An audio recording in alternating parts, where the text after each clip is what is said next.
자, 아까 전에 있던 내용을 다시 한번 좀 정리를 한 겁니다. 그죠? 다 이해되시죠? 사스, 그 다음에 파스, 그 다음에 인프라스트럭처, 이아스, 그 다음에 프라이빗 클라우드, 퍼블릭 클라우드 이런 것들이 이제 중간에 이런 회사들이 그거를 사용할 수 있도록 다양한 소프트웨어 제품들을 운영을 하고 있어요. 그래서 아마존의 웹 서비스에서 AWS라고 부르기도 하고요. MS의 애저라고 부르는 게 있어요. 마이크로소프트에서는 애저라는 걸 이용해서 이런 걸 지원을 해주고 있습니다. 그래서 이런 것도 공부해 보면은 재밌어요. 그래서 이런 것들이 이런 여러 가지 제품 소프트웨어들이 많이 나와 있어서 구성을 하고 있습니다. 그래서 클라우드 컴퓨팅에 5가지 속성이 있어야 된다고 얘기를 해요. 5가지 속성이 뭐냐면 첫 번째는 온 디맨드 셀프 서비스예요. 뭐냐면 내가 필요하다고 요청을 할 때 얼마든지 쓸 수 있도록 이런 기술이 있어야 된다. 당연하죠? 그죠? 한참 기다리면 안 되죠. 내가 필요할 때 바로바로 쓸 수 있도록 온 디맨드 서비스를 제공해야죠. 사람의 개입 없이 바로바로 쓸 수 있도록 그런 게 잘 정리가 되어 있고요.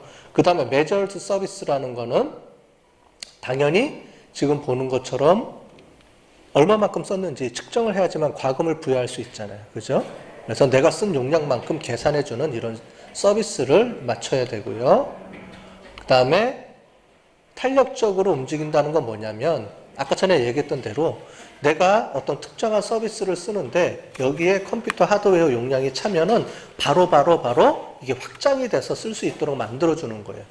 아까 전에 자연스럽게 그 안에서 한쪽 컴퓨터 물리적으로 하나의 컴퓨터의 용량이 다 차면 다른 쪽 컴퓨터를 얼마든지 쓸 수 있도록 내가 맞춰주는 겁니다. 그래서 확장성이 있어야 돼요. 바로. 옛날에는 어떻게 됐냐면 내가 10메가만 빌려요. 용량을. 그러면 10메가 빌렸는데 용량이 다 차요. 그러면은 내가 서비스를 신청하기 전까지는 10메가 이상을 못 써요. 근데 지금은 그런 게 아니고 얼마든지 확장해서 쓸 수도 있고 그 다음에 이 자체적으로 리소스를 자동으로 이제 끌어다가 쓸 수 있다는 그런 얘기입니다.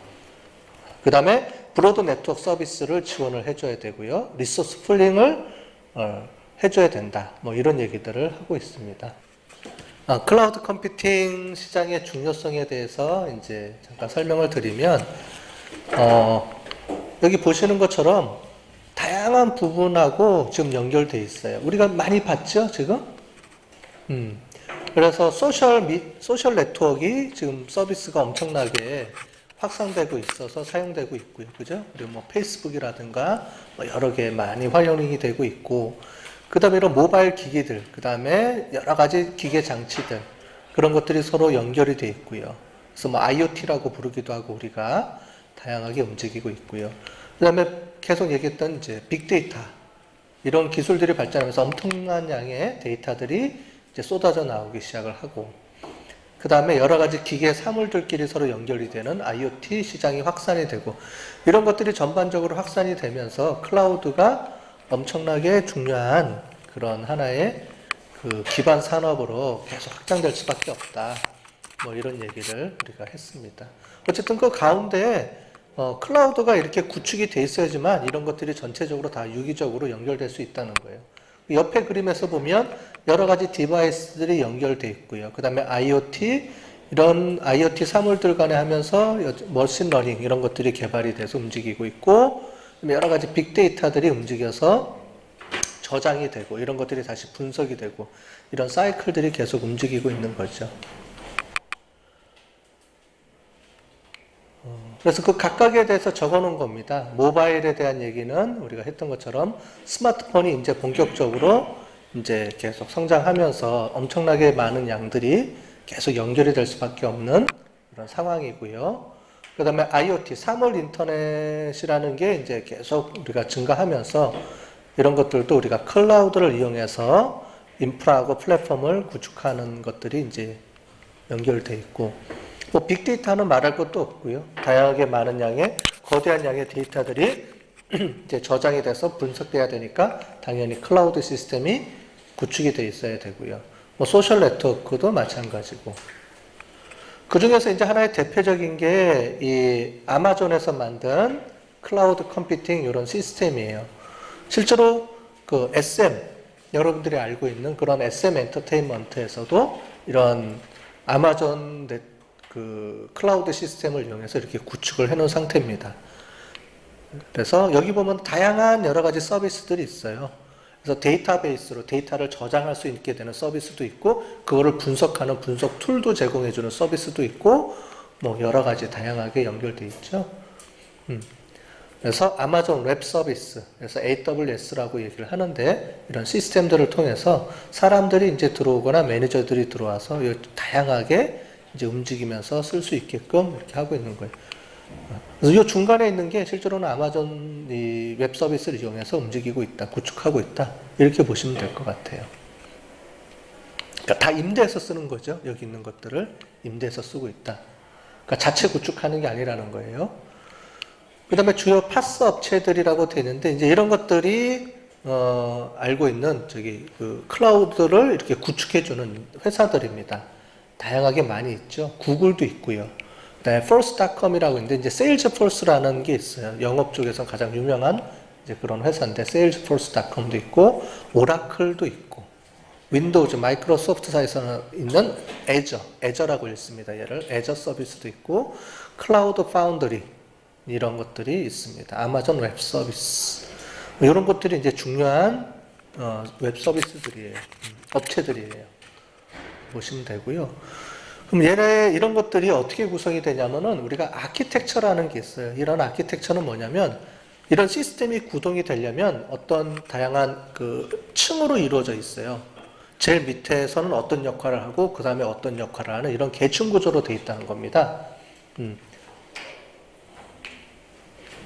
전통적인 IT에서 보면은 이런 컴퓨터가 단독으로 움직이는 게 아니고 서로 연결이 돼야 되죠. 그래서 제일 처음에 네트워킹으로 서로 컴퓨터 간에 연결을 할 수 있는 그런 가장 밑바닥에 네트워킹 어플리케이션이 설치가 돼 있어야 되는 거예요.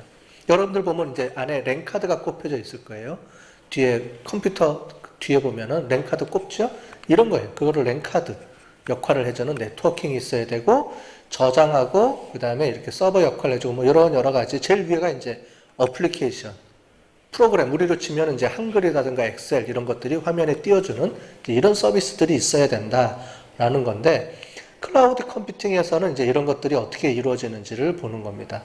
이아스 서비스 같은 경우는 이런 것들이 여기 보면은 파란색이 아니고요, 밑에 있는 겁니다. 이런 서비스들을 까지 여기서 해주는 거예요. 사람들은 뭐 하느냐? 기업들은 위에 있는 것만 해주면 돼요. 4개만. 그래서 이아스는 이 밑에 있는 5개를 해주고요, 4가지를 기업이 하는 거예요. 그러니까 파란색이 내가 하는 겁니다. 여기 보면. 그래서 이거를 임대해 주는 거예요. 임대 받는 거예요. OS까지. 즉 뭐냐면 서버, 그러니까 말하자면 윈도우즈까지 깔아서 주는 거예요. 우리로 치면. 윈도우즈 XP까지, 윈도우즈 10 딱 깔아서 주고, 그 위에다가, 그러니까 윈도우즈 10까지 깔린 컴퓨터를 내가 빌려 쓴다라는 개념이에요. 그럼 거기다 한글 깔고 싶다 그러면 한글 깔아서 쓰고, 뭐 깔아서 쓰고, 이렇게 하는 거죠. 뭐 그런 식의 개념입니다. 회사는 약간 좀 틀리긴 하지만. 파스는 그 말고 미들웨어하고 런타임 서버까지 이렇게 해주는 거예요. 좀 어려운 개념들이 나오죠. 그래서 중간 단계다 이 정도만 인식하면 되고요. 사스는 어플리케이션까지 내가 다 임대하는 거예요. 그러니까 한글까지 다 깔려 있는 거예요. 그럼 들어가서 그냥 한글 쓰는 거예요, 내가. 그렇게까지 다 깔려 있는 걸 내가 빌려 쓴다. 이렇게 이해를 하시면 되겠습니다. 이렇게 계층 구조로 보면 이렇게 돼 있다. 그래서 이거를 이제 스택이라고 얘기를 합니다. 그래서 그거를 좀 더 수평적으로 여러 가지 것들을 좀, 이거는 이제 계층 구조로 설명을 한 거고요. 요거는 그 계층 구조에 어떤 서비스 기술들이 들어가 있는지를 전체적으로 이렇게 보여주는 거예요. 그래서 제일 밑에 클라우드 데이터 센터라든가, 그 다음에 인프라 서비스를 이렇게 구축하고, 뭐 플랫폼 서비스에는 다양한 것들을 할 수 있죠. 이런 형태들이 지원이 된다는 거예요. 이해되셨죠? 그렇게 보시면 되고, 어플리케이션 서비스는 그 위에 이런 것들이 깔린다, 이렇게 보시면 되겠어요. 뭐 ERP, 아까 전에 했던 더존 이런 것들이 깔리고, 뭐 이렇게 여러 가지 이런 것들이 깔린다 보시면 되겠어요. 이게 IBM에서 만든 클라우드 컴퓨팅 레퍼런스 아키텍처라는 건데, 이게 뭐냐면, 야, 클라우드를 설치하려면은 이런 구조로 시스템이 설치가 돼 있어야 된다라는 얘기입니다. 그래서 그런 것들이 기본적인 레퍼런스, 참조 아키텍처라고 얘기하는데 이런 걸 주면 회사들이 이제 이런 걸 보고 이제 우리가 그 블록 설치하듯이 이렇게 뽑아서 이렇게 까는 거예요. 우리 시스템을. 어렵죠? 그렇죠? 그래서 실제로 이런 클라우드 시스템을 구축하기보다는 이제 이런 거 다 임대해서 쓰는 거죠. 근데 우리 아까 전에 얘기했던 프라이빗 클라우드 이런 걸 설치하려고 그러면은 이런 거를 다 해야 되는데 하기가 어려우니까 보통 컨설팅을 주죠. 클라우드 컨설팅 업체에다 맡겨서 야, 우리 회사가 이런 걸 하려고 그러는데 이런 거 좀 구축해 줄 수 있어? 프라이빗 클라우드 좀 구축해 줄 수 있어? 이렇게 해서 컨설팅으로 해서 이렇게 필요한 것들을 뽑아서 모듈처럼 뽑아서 이런 거를 설치해 주는 거예요. 이런 것들을. 아, 여기선 요거 쓰고 요거 쓰고 요거 쓰자. 뭐 이렇게 깔아놓은 거예요. 그 정도로만 이해하시면 될 것 같습니다. 그 다음에 또 하나 나오는 개념이 그린 컴퓨팅이라는 개념이 또 나옵니다. 그린 컴퓨팅이 뭐냐면, 컴퓨팅 자원을 이제 그런 여러 가지 그 전력 소비를 낮추자는 그런 얘기로 하는 거예요. 그린 컴퓨팅이. 뭐 그런 얘기들이 있으니까 한번 보시면 되고요. 그 다음에 고성능 절전형 마이크로 프로세서를 개발하자 이런 것도 있고 멀티코어 프로세서라든가 이런 게 있습니다. 지난번에 봤던 것처럼 머리가 두 개, 우리 듀얼 코어 뭐 이렇게 들어가 있죠. 이런 컴퓨터들도 있고요.